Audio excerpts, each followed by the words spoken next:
स्वागत है आप सभी का महिंद्रागुरु.com में। और आज हम चर्चा करने जा रहे हैं ST number 07 SBI clerk mains की। देखिए, हमने प्री की आपसे बात करी और प्री में कुछ क्वेश्चंस को आपको शॉर्ट ट्रिक्स दिखाई। अब जो क्लर्क मेंस की अगर हम बात करें तो कुछ डिफरेंस है क्लर्क और मेंस में, एक स्टैंडर्ड का फर्क आपको यहां पर देखने को मिल सकता है। तो हमने आज के डिस्कशन में आपके लिए 20 महत्वपूर्ण क्वेश्चन चुने हैं जो स्लॉग से, इनइक्वालिटी के स्टैंडर्ड क्वेश्चन से और सिटिंग अरेंजमेंट से लिए गए हैं, और कुछ बेसिक क्वेश्चन आपको ऑर्डर एंड रैंकिंग से दिखाई दे सकते हैं। तो आज हमारा डिस्कशन का मेन मुद्दा है कि आपको जो छोटी छोटी बारीकियां दी गई हैं उनको ध्यान में रखना है, जो आपके क्लर्क के मेंस एग्जाम में बहुत ही कारगर सिद्ध हो सकती हैं। तो चलिए डिस्कशन को आगे बढ़ाते हैं और क्वेश्चन के ऊपर चलते हैं। जो पहला क्वेश्चन आपके स्क्रीन पर नजर आ रहा है वो स्लॉग से लिया गया है, और आपके क्लर्क मेंस की अगर हम बात करें तो उम्मीद की जा रही है 5 नंबर का क्वेश्चन स्लॉग से आपसे पूछा जा सकता है। आप देख सकते हैं 4 कथन आपकी स्क्रीन पर है और 4 निष्कर्ष आपकी स्क्रीन पर दिए गए हैं। दिए गए कथनों को सहायता से, उनकी हेल्प से आपको बताना है कि 4 में से कौन सा निष्कर्ष सही है या कौन कौन सा निष्कर्ष सही है, ये आपको बताना है। अब जो कथन दिया गया है उसमें पहला कथन बोल रहा है कुछ कार विमान है, तो विमान और कार का रिलेशन है कुछ का। हमने एक डायग्राम बनाया जिसमें कार से विमान का रिलेशन हमने लिखा कि इन दोनों के बीच में कुछ का रिलेशन है, जो यहां पर आपको नजर आ रहा होगा। दूसरे स्टेटमेंट की बात करें, दूसरा जो कथन है वो कहना चाह रहा है सभी विमान, इसका मतलब हमें विमान के सारे एरिया को कवर कर लेना है। बोल रहा है बम है, तो हमने विमान के सारे एरिया को कवर किया और यहां लिख दिया कि ये सारा एरिया बम है। तीसरी कथन की बात करें तो लिखा है सभी बम भाला है।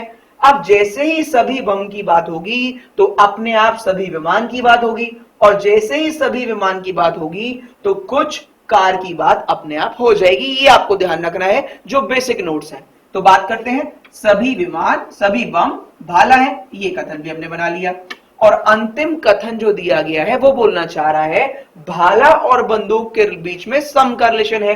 तो यहां पर देखने वाली बात यह है कि भाला का रिलेशन केवल बंदूक से है, तो ना तो हम बम को टच कर सकते हैं, ना विमान को, ना कार को। इसका मतलब कुछ भाला बंदूक है, ये हमने बना लिया। अब जो कथन दिए गए हैं उन कथन के आधार पर हमें बताना है कि कौन सा निष्कर्ष सही है। देखिए, निष्कर्ष की बात करें तो अगर कोई बात 100% कही गई है तो वो निष्कर्ष में सही मानी जाएगी।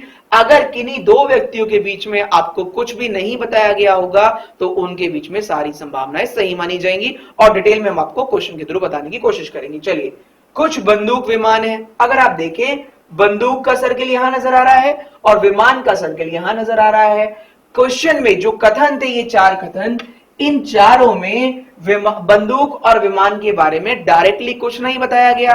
और जिन भी निष्कर्ष की अगर हम बात करें, जिस भी निष्कर्ष में उनकी बात होगी जिनके बारे में कुछ नहीं बताया गया होगा, वो निष्कर्ष गलत माना जाएगा, क्योंकि डेफिनेट में बंदूक और विमान के बारे में हम कुछ भी कहने में समर्थ नहीं है कथन के अनुसार। दूसरा निष्कर्ष की अगर हम बात करें तो लिखा है कुछ बम कार है। अगर आप ध्यान दें तो बम और कार का ये वाला पोर्शन रिलेट कर रहा है, जिसको हम बोल सकते हैं हाँ, कुछ बम का पार्ट कार के पास है या फिर कुछ कार का पार्ट बम के पास है। ये बात बिल्कुल सही है, तो दूसरा निष्कर्ष हमारा बिल्कुल सत्य है। तीसरे निष्कर्ष की बात करें तो लिखा है सभी भाला के कार होने की संभावना है। अब देखिए, एक महत्वपूर्ण शब्द आपको देखने को मिला, ये लिखा गया है संभावना, पॉसिबिलिटी की यहां पर बात कर रहा है और बोल रहा है क्या भाला और कार के बीच में पॉसिबिलिटी है। तो अगर हम ध्यान से देखें तो भाला और कार के बीच में पहले से ही कुछ पॉजिटिव रिलेशन दर्शाया गया है, और जब भी किन्हीं 2 वस्तुओं के बीच में या किन्हीं 2 व्यक्तियों के बीच में या किन्हीं भी 2 वेरिएबल के बीच में कुछ पॉजिटिव रिलेशन दिया जाएगा तो उनके बीच में केवल 2 ही पॉसिबिलिटी, संभावनाएं सही होती हैं। वो कौन कौन सी हैं वो हम आपको बताते हैं। तो पहली जो संभावना सही होगी वो होगी सभी पॉजिटिव होने की, और जो दूसरी संभावना सही होगी वो होगी कुछ नेगेटिव होने की। ध्यान रहे, अगर किन्हीं भी 2 वस्तुओं के बीच में या किन्हीं भी 2 वेरिएबल के बीच में अगर कुछ पॉजिटिव नजर आ रहा है, जैसे यहां पर कार का कुछ पार्ट भाला के पास है, जो कुछ पॉजिटिव नजर आ रहा है, उनके बीच में 2 पॉसिबिलिटी होती हैं, एक सारा पॉजिटिव हो जाए और एक थोड़ा सा नेगेटिव हो जाए। इस प्रकार हमारा ये जो निष्कर्ष नजर आ रहा है वो बिल्कुल सही है। चलिए अंतिम निष्कर्ष की ओर चलते हैं। जहां बोला गया है कुछ भाला बंदूक है। अब देखिए, भाले से बंदूक के बारे में अगर हम वापस की बात करें तो बड़े सर्किल से छोटे वाले की तरफ जब भी हम चलते हैं तो केवल एक ही जवाब सही होता है, कुछ पॉजिटिव। इस प्रकार हम बोल सकते हैं हमारा चौथा निष्कर्ष भी सही है और इस प्रश्न का सही जवाब है कि दूसरा, तीसरा और चौथा ये तीन निष्कर्ष हमारे सही है और पहला गलत है। चलिए अगले क्वेश्चन की ओर चलते हैं। अगले प्रश्न में फिर से चार कथन दिए गए हैं और चार निष्कर्ष दिए गए हैं। पहले डायग्राम बना लेते हैं कथनों की सहायता से। कुछ बोतल मेज है ये बताया गया है, तो बोतल और मेज हमने डायग्राम ड्रॉ कर लिया। फिर बोला गया है कुछ मेज घड़ी है। अब देखिए, कुछ मेज घड़ी है तो मेज का पोर्शन तो हमें ऑप्ट करना है, लेकिन ये जो पोर्शन है बोतल वाला, इसको टच करने का राइट हमारे पास नहीं है। तो चलिए बना लेते हैं कुछ मेज घड़ी है। अगले कथन की बात करें तो बोल रहे सभी घड़ी की बात कर रहा है। इसका मतलब घड़ी का पूरा सर्किल कवर करेंगे तो ये पार्ट जो मेज का है वो भी अपने आप कवर हो जाएगा। तो सभी घड़ी कमरे हैं, ये हमने एक और कथन बनाया।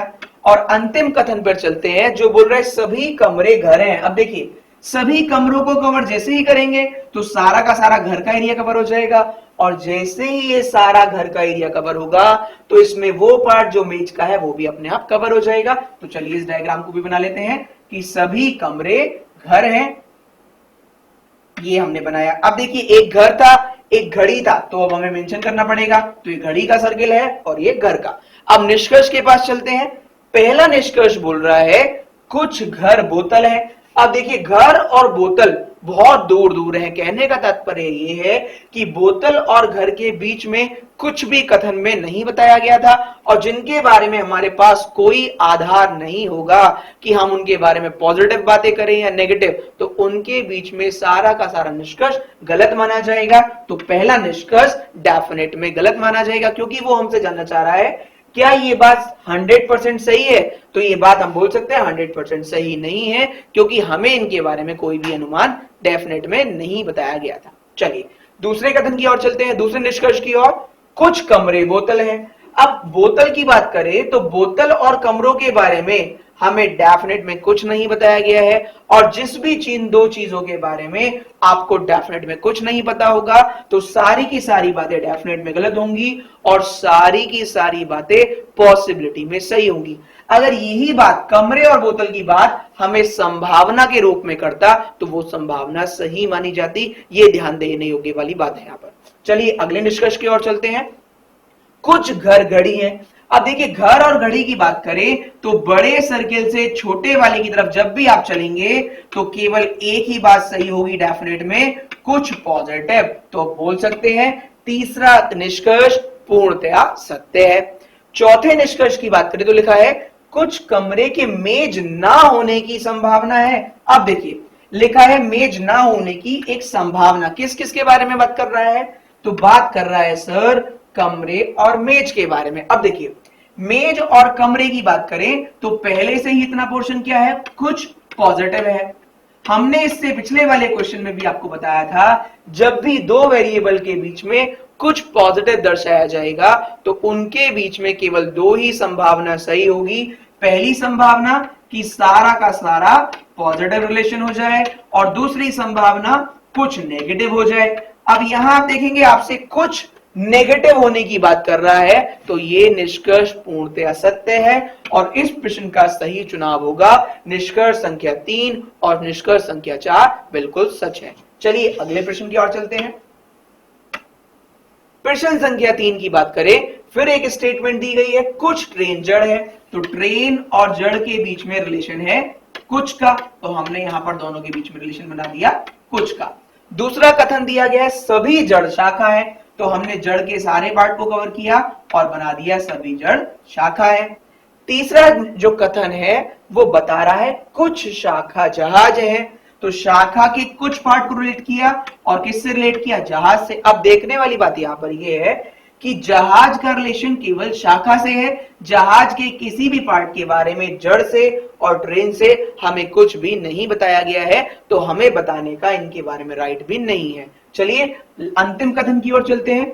कुछ जहाज बस है, तो जहाज का कुछ पार्ट किसने घेर रखा है, बस ने, ये हमें बता दिया गया है।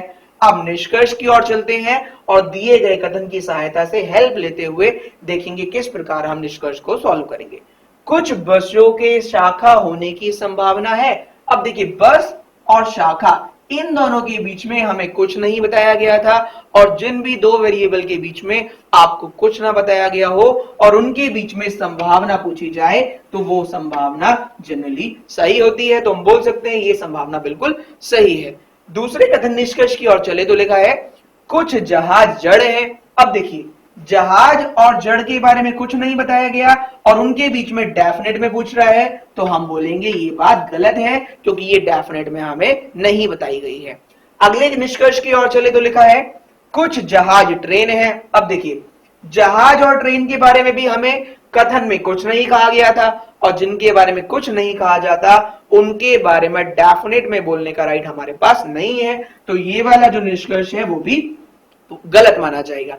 अगर ये वाली बात हमसे संभावना में पूछी जाती तो बिल्कुल सही होती, अगर ये वाली बात भी हमसे संभावना में पूछी जाती तो भी सही होती। देखिए क्यों सही होती, इसलिए सही होती जिसके बारे में आपको कुछ नहीं पता हो उसके बारे में संभावनाएं, अनुमान लगाने का राइट आपके पास है। वो चाहे तो पॉजिटिव हो सकता है चाहे तो नेगेटिव। चलिए अंतिम निष्कर्ष की ओर चलते हैं।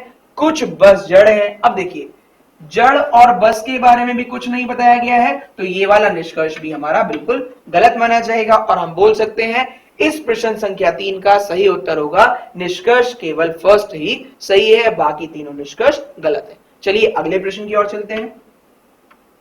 प्रश्न संख्या 4 की बात करें तो पहला कथन दिया गया सभी हथौड़े घड़ी हैं, तो हमने बनाया सभी हथौड़े घड़ी हैं। दूसरा कथन कुछ घड़ी पहिया है, तो घड़ी का कुछ पार्ट पहिया के पास है। और फिर बोला है कुछ पहिया टंकण है, तो कुछ पहिया टंकण है। और अंतिम जो कथन है वो बोलना चाह रहा है सभी टंकण दरवाजे हैं, तो सभी टंकण को कवर किया और किस में मिला दिया, दरवाजे में। अब दिए गए प्रश्नानुसार इसको सही मानते हुए हमें बताना है इनमें से कौन कौन से निष्कर्ष सही हैं। अब देखिए, कुछ दरवाजे पहिया है, अगर आप देखेंगे तो दरवाजे का ये वाला पार्ट कहां पर नजर आ रहा है, पहिया के पास, तो हम बोल सकते हैं पहला निष्कर्ष बिल्कुल सही है। दूसरे निष्कर्ष की बात करें तो बोलना चाह रहा है कुछ टंकण के घड़ी होने की संभावना है। अब देखिए, टंकण और घड़ी के बारे में कुछ नहीं बताया गया है, अगर इनके बीच में संभावना पूछी जाएगी तो बिल्कुल सही होगी। ये हमने पहले भी आपको बताया था, जिन भी दो चीजों के बारे में आपको डेफिनेट में कुछ ना पता हो उनके बीच की संभावनाएं सही मानी जाती हैं। तो इस प्रकार पहला और दूसरा निष्कर्ष दोनों सही है अभी तक। चलिए तीसरे निष्कर्ष को देखते हैं, क्या वो भी सही आता है या गलत। कुछ पहिया हथौड़े हैं। अब देखिए, पहिया और हथौड़े के बारे में कुछ नहीं दर्शाया गया था कथन में, तो हम बोल सकते हैं तीसरा कथन, हम ये नहीं बोल सकते निष्कर्ष कि ये सही है, तो माना जाएगा तीसरा निष्कर्ष गलत है। अगर ये निष्कर्ष संभावना में होता तो सही माना जाता। क्यों सही माना जाता, क्योंकि पहिया और हथौड़े के बारे में कुछ नहीं दर्शाया गया है, इसलिए उनके बीच की संभावनाएं सही होंगी। अंतिम निष्कर्ष की बात करें तो लिखा है कुछ दरवाजे घड़ी हैं। अब देखते हैं, घड़ी और दरवाजे के बीच में हम क्या जानते हैं, तो डेफिनेट में कुछ नहीं जानते। इसका मतलब हमारा जो चौथा निष्कर्ष है वो भी गलत माना जाएगा और इस प्रश्न का सही जवाब होगा निष्कर्ष संख्या फर्स्ट और निष्कर्ष संख्या सेकंड दोनों ही सही है। चलिए स्लॉग्स के अंतिम प्रश्न की ओर चल लेते हैं। सभी कागज कॉपी है, तो हमने स्टेटमेंट के थ्रू बनाया डायग्राम, सभी कागज कॉपी है। अब जो दूसरा कथन दिया गया वो बोल रहा है कोई भी कॉपी मेज नहीं है। देखिए पांचों क्वेश्चन में ये पहला क्वेश्चन है जिसमें एक नेगेटिव कथन भी बोला गया है कि कोई भी कॉपी मेज नहीं है। अब देखिए, अगर कोई भी कॉपी मेज नहीं होगी जैसा यहां पर बोला गया है, तो इसका मतलब है कोई भी कागज भी मेज नहीं है, ये भी हमें डेफिनेट में बता दिया गया है। अब नेक्स्ट जो कथन है उसमें बोला गया है कुछ मेज कैबिन है। अब मेज का कुछ पार्ट किसने घेर लिया है, केबिन ने, ये हमसे बोल दिया गया है। और अंतिम और लास्ट कथन की बात करें तो बोला गया है सभी केबिन पलंग है, तो सभी केबिन का पार्ट किसने घेर लिया, पलंग ने। अब देखिए, ये जो कथन था वो हमने बना लिया। अब अगर इस पे डेप्थ में प्रकाश डालें तो कागज और कॉपी दोनों कहां नहीं जाएंगे सर, मेज के सर्किल में नहीं जाएंगे। और ये मेज किसके सर्किल में नहीं जाएगा? कॉपी और कागज के।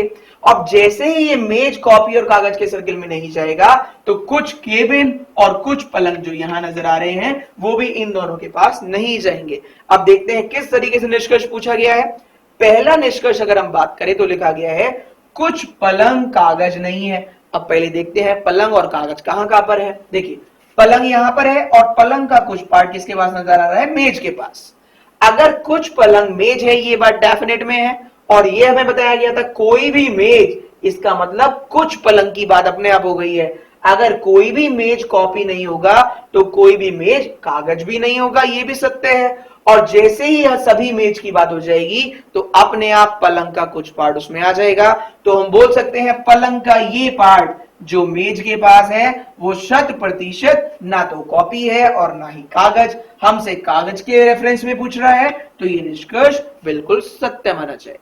अगले निष्कर्ष की ओर प्रकाश डालें तो लिखा है कुछ पलंग के मेज होने की संभावना है।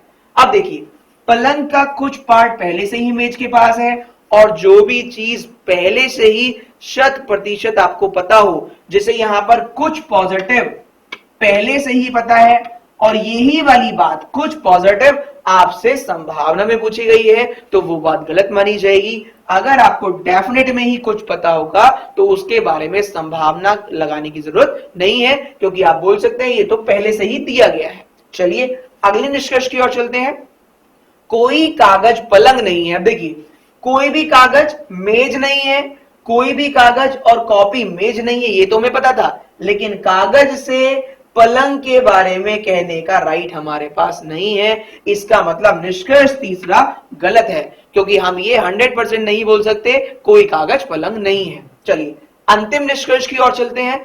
कुछ मेज के कागज ना होने की संभावना है। अब देखिए कुछ मेज पहले से ही कागज नहीं है, मतलब कहने का यहां पर ये है पहले से ही हमें पता है सारी की सारी मेज कागज नहीं है। अब यहां पर हमसे पूछ रहे कुछ मेज के कागज ना होने की एक संभावना है तो हम बोलेंगे नहीं है संभावना। क्यों नहीं है? क्योंकि ये बात हमें पहले से ही ज्ञात है कि सारी की सारी मेज कागज नहीं है। चलिए इस प्रकार स्लॉग्स के ये क्वेश्चन खत्म होते हैं और अगले क्वेश्चन की ओर प्रकाश डालते हैं। देखते हैं कौन से टॉपिक से लिया गया अगला क्वेश्चन। अगला क्वेश्चन जो आप देख रहे हैं आपकी स्क्रीन पर बोला गया है निम्नलिखित जानकारी को ध्यानपूर्वक अध्ययन करें और नीचे दिए गए प्रश्नों का उत्तर दीजिए।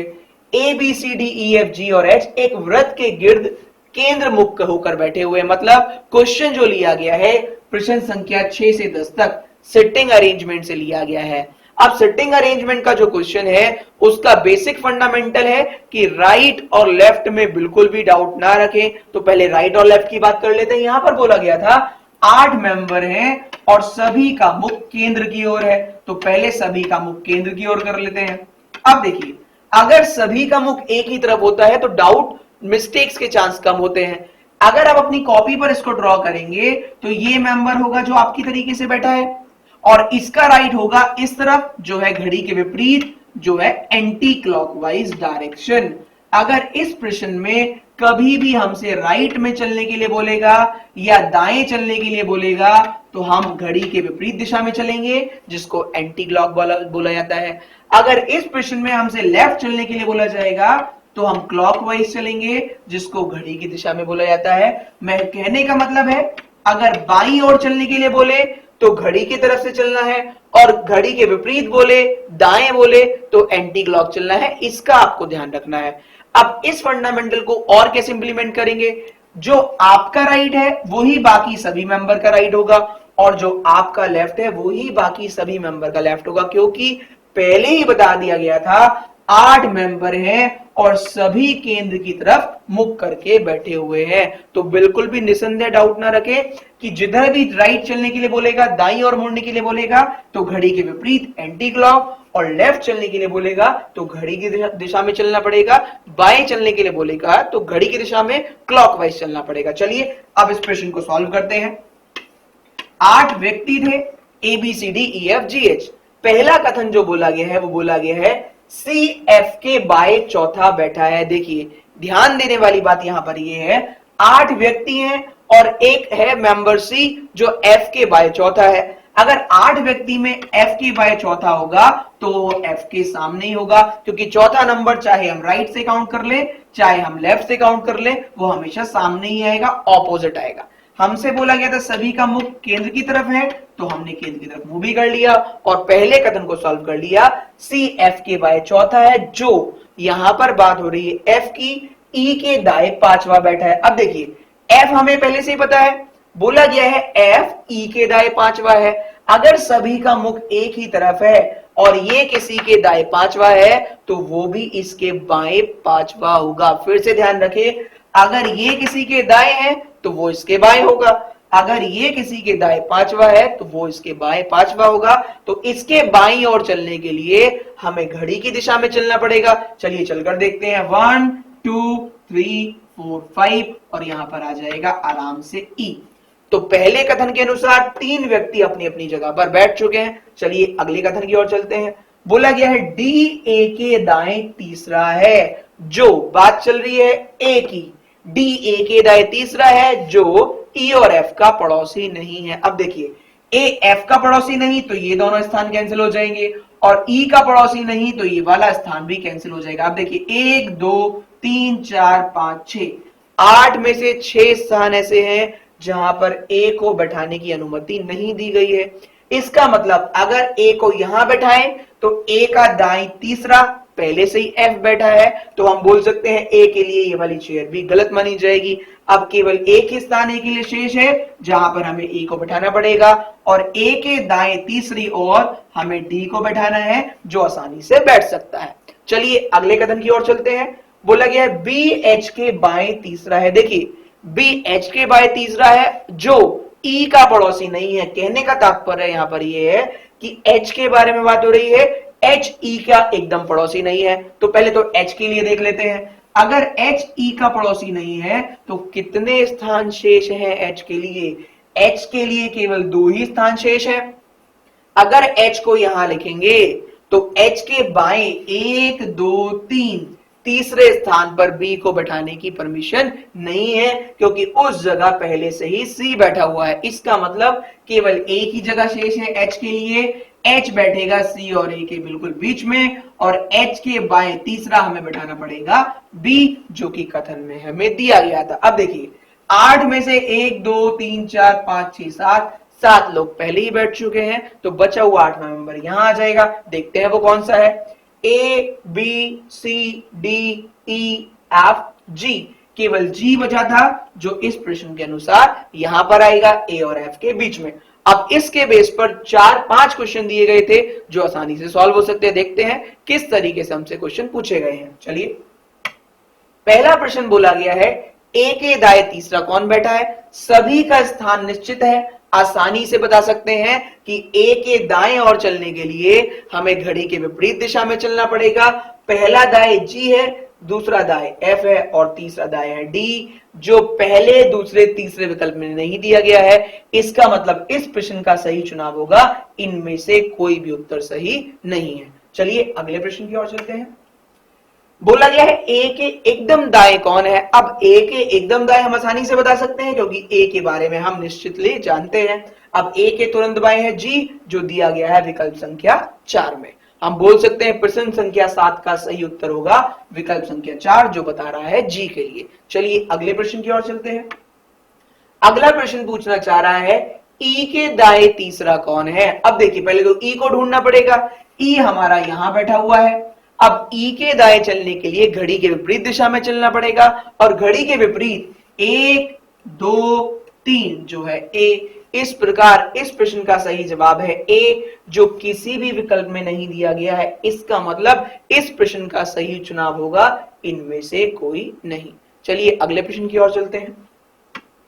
अगला प्रश्न बोलना चाह रहा है निम्न जोड़ों में ए और डी के बीच में कौन बैठा है? ये आपको कुछ जोड़े दिए गए हैं, पेयर दिए गए हैं, आपको वो पेयर ढूंढना है जो ए और डी के बीच में बैठा था। अब डायरेक्टली देखते हैं, ए और डी के बीच में बैठे हैं जी और एफ। जिस भी ऑप्शन में जी और एफ होगा हम उसी को ऑप्ट कर लेंगे और वो दिया गया है विकल्प संख्या 3 में। इस प्रकार प्रश्न संख्या 9 का सही चुनाव होगा विकल्प संख्या 3। चलिए अगले प्रश्न की ओर चलते हैं। अगले प्रश्न की बात करें तो अगले प्रश्न में हमसे बोला गया है डी और ई के बीच में कौन बैठा है। अब देखिए पहले डी और ई को ढूंढते हैं, फिर देखते हैं उन दोनों के बीच में कौन है। अगर डी और ई की बात करें तो डी हमारा यहां पर है और ई हमारा यहां पर है। इन दोनों के बीच में बैठा है बी, जो है विकल्प संख्या 2 में। तो हम बोल सकते हैं इस प्रश्न का सही जवाब होगा विकल्प संख्या 2। इस प्रकार ये सेटिंग अरेंजमेंट खत्म होता है। अपने बेसिक की पॉइंट्स को ना भूलें, इसी प्रकार क्वेश्चन आपके अच्छे से अच्छे भी सॉल्व हो जाएंगे। चलिए अगले प्रश्न की ओर बढ़ते हैं। अगला प्रश्न जो आप देख रहे हैं इनइक्वालिटी से लिया गया है और कुछ स्टैंडर्ड के क्वेश्चन आपके एसबीआई क्लर्क मेंस में 07 में पूछे गए हैं जो इनइक्वालिटी से थे और स्टैंडर्ड बेस पर थे। अब आप ध्यान रखिए कि हम किस तरीके से उनको सॉल्व कर रहे हैं और आप भी अगर एग्जाम में उन बेसिक कॉन्सेप्ट को इंप्लीमेंट करेंगे तो आप भी आसानी से क्वेश्चन को सॉल्व कर सकते हैं। चलिए देखते हैं क्या पूछना चाह रहा है।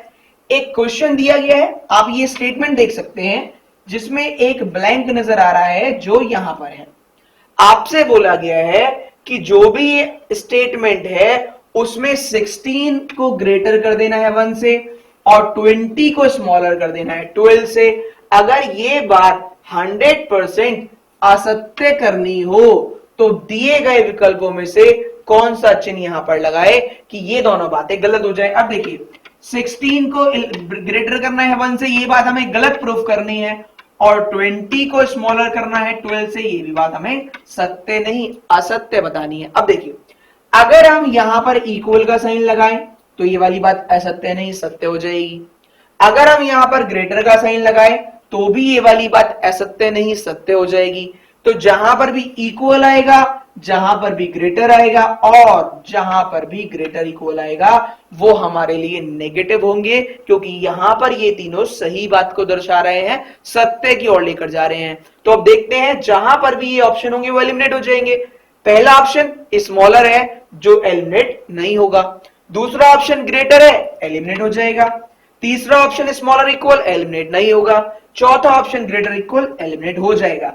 हमें बताना था कौन सा असत्य है, तो पहला वाला और तीसरा वाला दोनों वाले असत्य हैं जो दिए गए हैं विकल्प संख्या 5 में। हम बोल सकते हैं या तो पहला या फिर तीसरा, दोनों को अगर हम यहां पर रख दें पहले और तीसरे को, या तो इसको या इसको, तो ये वाली बातें जो हमसे पूछी गई थी 12 से 20 के बारे में और 16 से 1 के बारे में वो 100% असत्य हो जाएगी। चलिए अगले प्रश्न की ओर प्रभाव डालते हैं। अगला प्रश्न, इक्वेशंस दी गई हैं इनइक्वालिटी के बेस पर और यहां पर आप इस इक्वेशन को देख सकते हैं। आपको इसको सॉल्व करना है इन इक्वेशंस की सहायता से। आपको बोला गया है Q डेल्टा R, तो Q डेल्टा R का मीनिंग निकाल लेते हैं। इसका मतलब है Q बड़ा है R से, तो हमने पहले लिख लिया Q बड़ा है R से। दूसरा कथन जो दिया गया है P प्लस Q, और प्लस का मतलब है P बड़ा है Q से, तो हमने यहां पर लिख लिया P बड़ा है Q से। अब आप देख सकते हैं P Q से बड़ा है और Q R से बड़ा है। यहां पर एक मिस्टेक हुई, A डेल्टा B का मतलब था A बड़ा और बराबर है B से, जो कुछ कलर की डिफरेंस की वजह से कम हो गया था। तो ध्यान रखें यहां पर लिखा गया A बड़ा और बराबर है B से, तो हम बोल सकते हैं Q बड़ा और बराबर है R से और P बड़ा है Q से। अगले कथन पर जाएं तो R माइनस O, माइनस का इंडिकेशन की अगर हम बात करें तो लिखा है माइनस का मतलब है स्मॉलर है, तो हम बोल सकते हैं R छोटा है O से। अब इस कथन को सत्य मानते हुए आपको बताना है इन 5 में से कौन सा वाला निश्चित रूप से सत्य है। देखिए P प्लस R का मतलब है P बड़ा है R से। अब देखते हैं क्या P R से बड़ा है, तो आप आसानी से बता सकते हैं P R से बड़ा है, ये बात निश्चित रूप से सत्य है। अगर यही वाली बात निश्चित रूप से सत्य है तो बाकी 4 विकल्पों को जजमेंट करने की कोई आवश्यकता नहीं है। क्यों आवश्यकता नहीं है? जो बोला गया है वो पहले से ही निर्धारित है। चलिए अगले प्रश्न की ओर चलते हैं। अगला प्रश्न आपसे फिर से इनइक्वालिटी के बेस पर पूछा गया है। बोला गया है B greater P, C equal D smaller equal, यहां पर लिखा गया है D smaller equal to Y। निश्चित रूप से सत्य मानना है। अगर ये बात सत्य हो निश्चित रूप से, तो निम्न में से कौन से प्रतीकों को नीचे दिए गए क्रम में रिक्त स्थानों में रखा जाना चाहिए जिससे दी गई अभिव्यक्ति को निश्चित रूप से सत्य बनाया जा सके। अब देखिए ये तीनों बातें हमें निश्चित रूप से सत्य करनी है। सबसे पहले बी और पी की ही बात कर लेते हैं। बी बड़ा और बराबर होना चाहिए पी से। अब देखिए बी बड़ा और बराबर, तो यहां पर बी को बड़ा और बराबर हम कैसे कैसे कर सकते हैं। पहले लास्ट का ही विकल्प देख लेते हैं। लास्ट में कौन सा चिन्ह रखा गया है, एलिमिनेट कर ले जिससे जो भी गलत हो। लास्ट का चिन्ह यहां पर ग्रेटर रखा गया है, जो यहां पर बता रहा है बी ग्रेटर है, जबकि हमें करना था बी ग्रेटर इक्वल। तो पहला विकल्प बिल्कुल गलत माना जाएगा। दूसरा विकल्प सही हो सकता है, तीसरा फिर से गलत माना जाएगा, क्योंकि ये विकल्प भी दर्शा रहा है बी बड़ा है पी से। अगली अगर हम बात करें तो ग्रेटर इक्वल, ये भी सही है, ये भी सही है। अब अगले वाले कथन पर चलते हैं, सी और डी को बराबर करना है, सी बराबर डी। अब देखेंगे दूसरे में भी है, चौथे में भी है, पांचवें में भी है।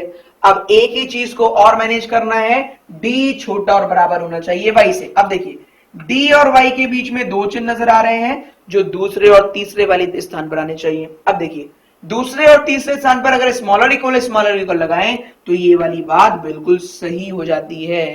तो इस प्रकार इस प्रश्न का सही जवाब होगा विकल्प संख्या 2। चलिए बाकी को भी आपको सॉल्व करके दिखा देते हैं। अगर ग्रेटर लगाते तो ये सीरीज बंद हो जाती और हम बोल देते ये वाला आंसर गलत है। अगर अंतिम को रखते तो स्मॉलर की वजह से यहां पर निष्कर्ष निकलता डी छोटा है वाई से, जबकि कथन के अनुसार हमें डी को छोटा और बराबर करना था वाई से, जिससे कि इस बात को सत्य बनाया जा सके। तो हम बोल सकते हैं इस प्रश्न का सही उत्तर होगा विकल्प संख्या 2। चलिए अगले प्रश्न की ओर चलते हैं। अगला प्रश्न जो आपको दिया गया है उसमें पूछा गया है कि फिर से यहां पर कौन कौन सी चीजें रखें जिसमें अभिव्यक्ति x बड़ा है t से निश्चित रूप से सत्य हो जाए। देखिए पहले तो ये देखना है कौन कौन से साइन है, ग्रेटर, ग्रेटर और स्मॉलर, तीन साइन दिए गए हैं। अब t को x से छोटा करना है, हम बोल सकते हैं x को t से बड़ा करना है। अब देखिए अगर ये वाला साइन यहां, ये वाला फर्स्ट स्टेटमेंट को यहां पर रखें तो t बड़ा हो जाएगा x से, जबकि हमें t को छोटा करना है। दूसरे वाले को रखें तो x यहां पर आएगा और t यहां पर, और सीरीज हमारी बंद हो जाएगी। इस प्रकार दूसरा विकल्प भी हमारा गलत है। तीसरे को रखेंगे तो t बड़ा है x से, ये वाली बात बिल्कुल सही हो जाएगी और बाद की जजमेंट करने की हमें आवश्यकता भी नहीं है। तो हम बोल सकते हैं तीसरा विकल्प बिल्कुल सही है। आपकी जानकारी के लिए चौथा भी दिखा देते हैं कि वो क्यों गलत है। x और t की बात करें तो हमसे बोला गया था x को बड़ा करना है t से, पर यहां पर जो अभी हमने कर दिया वो t को बड़ा कर दिया x से। तो कभी कभी ये छोटी सी मिस्टेक का ध्यान रखें कि आपको पूछा गया था x बड़ा है t से और हमसे गलती से हो गया है t बड़ा है x से, तो उसको सही कर लेते हैं। चौथे विकल्प पर चले तो वहां से पता लगेगा कि x बड़ा है t से। कैसे, अगर आप देखें तो x, r और t और x, हमें x से t तक जजमेंट करनी है। देख सकते हैं x बड़ा है r से और r बड़ा है t से। इस प्रकार हम दिए गए कथन से बता सकते हैं विकल्प संख्या 4 बिल्कुल सही है जो यहां पर दी गई है। तो इस प्रकार हमारे इस प्रश्न का सही उत्तर होगा ऑप्शन संख्या 4। चलिए अगले प्रश्न की ओर चलते हैं। अगले प्रश्न पर अगर आप ध्यान दें तो एक कथन दिया गया है, फिर से एक कथन दिया गया है और बोला गया है इन 5 में से कौन से वाला निष्कर्ष बिल्कुल सत्य है, ये बताना है। अब देखिए n बड़ा और बराबर है m से, m बड़ा है p से, p छोटा और बराबर है t से, ये हमें दर्शाया गया है। पहला कथन निष्कर्ष बोल रहा है t छोटा और बराबर है n से, जबकि n और t के बारे में बात करने की हमारे पास राइट नहीं है, तो पहला निष्कर्ष गलत। दूसरा बोल रहा है p छोटा है n से, आप देख सकते हैं p और n के बीच में ये वाला साइन नजर आ रहा है जो बताता है n बड़ा है p से या फिर p छोटा है n से, जो हमारे निष्कर्ष संख्या 2 में दिया गया है। इस प्रकार दूसरा निष्कर्ष पूर्णतया सत्य है। बाकी 3 क्यों गलत है वो भी आपको दिखा देते हैं। m से t के बारे में बात करने की राइट हमारे पास नहीं है, तो तीसरा भी गलत। n छोटा है t से, तो n और t के बारे में बात करने का राइट नहीं है, तो ये भी गलत। p और t की बात कर रहा है तो p को बड़ा और बराबर कर रहा है t से, जबकि आप देख सकते हैं p बड़ा और बराबर नहीं, p तो छोटा और बराबर है t से। इस प्रकार दूसरा ही निष्कर्ष ऐसा है जो पूर्णतया सत्य है, बाकी चारों गलत है। तो इस प्रश्न का सही चुनाव होगा विकल्प संख्या 2। चलिए अगले प्रश्न की ओर चलते हैं। अगला प्रश्न फिर से सिटिंग अरेंजमेंट से लिया गया है। अब देखिए, हमने सिटिंग अरेंजमेंट को ऑप्ट किया, स्लॉग्स को ऑप्ट किया और इनइक्वालिटी को ऑप्ट किया। आज जो सिटिंग अरेंजमेंट के क्वेश्चन थे वो बेसिक कंसेप्ट पर थे, और बहुत से हमारे स्टूडेंट होते हैं जिनके बेसिक कंसेप्ट ही वीक होते हैं, तो इसलिए जानबूझकर हमने इन क्वेश्चंस को रखा, जिससे कि आपके जो आपकी तरीके से जो बेसिक हमारे स्टूडेंट हैं, जो बेसिक व्यूअर हैं, वो भी देख लें कि छोटे छोटे क्वेश्चन की सहायता से ही अगर वो उनको सॉल्व करना सीख लें तो धीरे धीरे आने वाले समय में टिपिकल क्वेश्चन भी वो सॉल्व कर लेंगे। चलिए पहले देख लेते हैं क्या पूछा गया है। P Q R S T U V और डब्ल्यू एक गोलाकार मेज के चारों ओर केंद्र की ओर मुंह करके बैठे हैं। फिर से 8 मेंबर हैं जो केंद्र की तरफ मुंह करके बैठे हैं।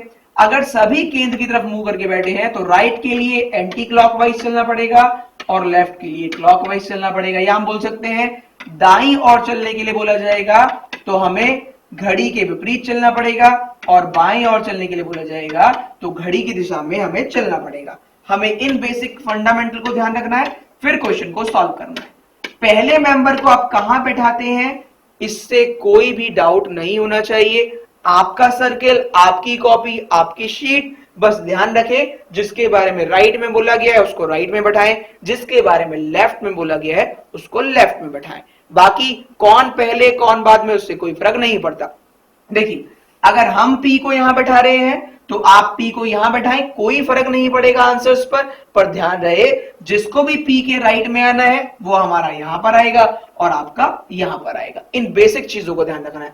पहला कथन बोला गया है कि पी टी बोला गया है टी पी और डब्ल्यू के बीच में है और यू के बाय तीसरे नंबर पर है। तो कहीं पर भी पी को बैठाया और बोला गया है कहीं पर भी टी को बैठाया, और टी के लिए बोला गया है टी पी और डब्ल्यू के बीच में बैठा गया है। तो एक तरफ पी एक तरफ डब्ल्यू, ऐसा बिल्कुल ना करें। हो सकता है यहां पी और डब्ल्यू आए और हो सकता है यहां पर पी या फिर डब्ल्यू आए। हमें अभी तक इनके बारे में डेफिनेटली कुछ नहीं कहा गया है। और यहां पर बीच में कौन है, बीच में हमारा टी। तो अपनी स्टेटमेंट सही हुई, टी पी और डब्ल्यू के बीच में बैठा हुआ है और यू के बाय तीसरे नंबर पर है। अगर एक सर्किल में सभी एक ही तरफ देख रहे हैं और ये टी किसी के बाय तीसरे स्थान पर है तो आसानी से हम बोल सकते हैं वो मेंबर भी इसके बाएं तीसरे स्थान पर होगा, या फिर ये अगर किसी के बाएं है तो वो इसके दाएं तीसरे स्थान पर होगा। यहां पर हमसे बोला गया है कि यू के बाएं तीसरे नंबर पर है। अगर ये यू के बाएं है तो यू इसके दाएं मिलेगा, और दाईं ओर चलने के लिए घड़ी के विपरीत चलना पड़ेगा। तो पहला दूसरा तीसरा यहां पर आ जाएगा यू। इस प्रकार पहला कथन सही होता है और दो लोगों के बारे में निश्चित हमें पता लगा और दो के बारे में वेरिएबल चीजें हमें पता लगी। हो सकता है पी बैठे, हो सकता है डब्ल्यू बैठे। चलिए अगले कथन की ओर चलते हैं। बोला गया है पी एस के दाएं चौथा बैठता है। अब देखिए 8 मेंबर है, कोई आपके चौथा बैठेगा, इसका मतलब है वो आपके सामने बैठा होगा। इसका मतलब पी एस के सामने बैठा हुआ है। अब ये पी है तो यहां पर यू बैठा है, एस कभी नहीं आएगा। इसका मतलब पी के लिए ये स्थान कभी भी नहीं हो सकता। तो यहां पर कौन बैठेगा, डब्ल्यू। ये चेयर डब्ल्यू को अलॉट कर दी गई। अगर डब्ल्यू का स्थान निश्चित हो जाता है यहां पर, तो यहां पर जो बैठेगा उसके बारे में हम आसानी से ज्ञात कर सकते हैं, यहां पर बैठेगा पी। अब प्रश्नानुसार पी के सामने कौन है, पी के सामने बैठा है एस, ये हमें आसानी से पता लग गया। अगले कथन की ओर चले तो लिखा है वी यू का तुरंत पड़ोसी नहीं है। इसका मतलब वी यू के ना तो तुरंत दाएं होगा ना तुरंत बाएं। देख लेते हैं यू कहां पर है। यू के बाएं और दाएं अगर वी नहीं है तो वी के लिए एक ही चेयर बची है जो है एस और डब्ल्यू के बिल्कुल बीच में। अंतिम कथन जो दिया गया है वो बोल रहा है आर टी के दाएं दूसरा नहीं है। एक नेगेटिव स्टेटमेंट दी गई है अंत में कि टी के दाएं दूसरा आर नहीं है। अगर यहां आर नहीं है तो प्रश्न उठता है कहां आर बैठेगा। तो आप देख सकते हैं केवल एक ही स्थान शेष है आर के लिए जो है एस और यू के बीच में। अब 8 व्यक्ति थे जिनमें से 1 2 3 4 5 6 7 बैठ चुके हैं। बचा हुआ 8वां अपने आप आ जाएगा, जिसके लिए ये वाली चेयर अभी तक बची हुई है। देखते हैं कौन सा मेंबर है। P Q R S T U V W में से हमने पी को अलॉटमेंट दे दी है। क्यू के बारे में अभी तक कोई स्टेटमेंट में नहीं कहा गया था, तो हम बोल सकते हैं इस स्थान पर बैठेगा क्यू।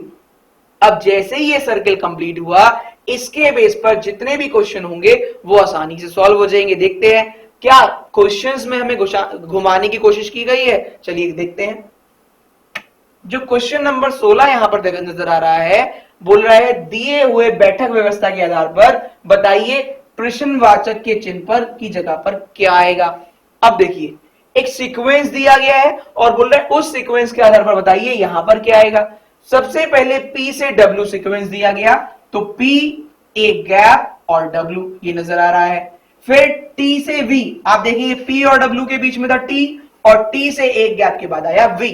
नेक्स्ट वाला W और S दिया गया है, मतलब इन दोनों के बिड वाले को शुरू किया और एक गैप के बाद S आया, तो नेक्स्ट टर्म क्या आएगा, इसी सीक्वेंस के आधार पर नेक्स्ट टर्म आएगा। इन दोनों के बीच से स्टार्ट करेंगे और एक गैप के बाद अगले वाले पर चलेंगे, तो आंसर होगा V से R। देखते हैं किसी विकल्प में V और R दिया गया है, तो हाँ दिया गया है, तो आंसर होगा प्रश्न संख्या 16 का विकल्प संख्या 2 V और R। इस प्रश्न का सही जवाब है ये। चलिए अगले प्रश्न की ओर चलते हैं।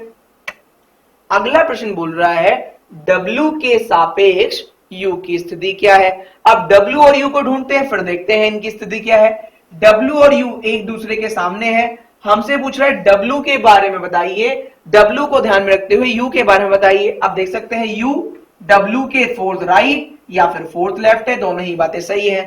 अब पहले में दाएं चौथा और तीसरे में बाएं से चौथा, तो हम कौन सा टिक करें ये हमें नहीं पता, क्योंकि ये दोनों ही बातें सही हैं। और ऐसा ऑप्शन देखना पड़ेगा जिसमें पहला और तीसरा हो, जो दिया गया है विकल्प संख्या 4 में। तो हम बोल सकते हैं इस प्रश्न का सही उत्तर होगा विकल्प संख्या 4 कि W के सापेक्ष U की स्थिति क्या है। W के सापेक्ष U बैठा है फोर्थ दाएं या फिर फोर्थ बाएं, जो है विकल्प संख्या 4 में। अगले प्रश्न की ओर चलते हैं। अगला प्रश्न बोल रहा है कितने व्यक्ति U और W के बीच में बैठते हैं जब U से घड़ी की दिशा में गिना जाता है। अब घड़ी की दिशा का यहां पर मतलब है क्लॉकवाइज या फिर राइट डायरेक्शन में हमसे बोल रहा है U से W के बीच में अगर U से स्टार्ट करें तो बताना है कितने मेंबर हैं। अब देखिए यहां पर डाउट का तो प्रश्न ही नहीं उठता, आप गलती भी करेंगे तो भी 3 ही मेंबर मिलेंगे। आप इधर से गिनेंगे तो भी 3 और इधर से गिनेंगे तो भी 3।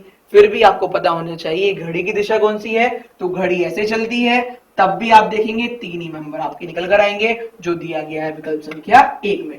इस प्रकार प्रश्न संख्या 18 का सही जवाब होगा विकल्प संख्या 1, जो दर्शाता है 3 को। चलिए अगले प्रश्न की ओर चलते हैं।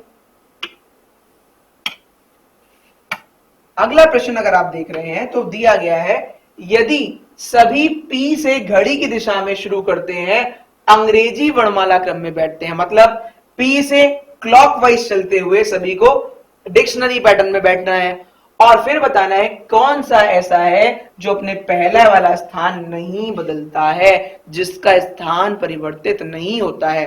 पहले P से हमें सबको क्लॉकवाइज बैठाना है डिक्शनरी के according, Q R S T U V W।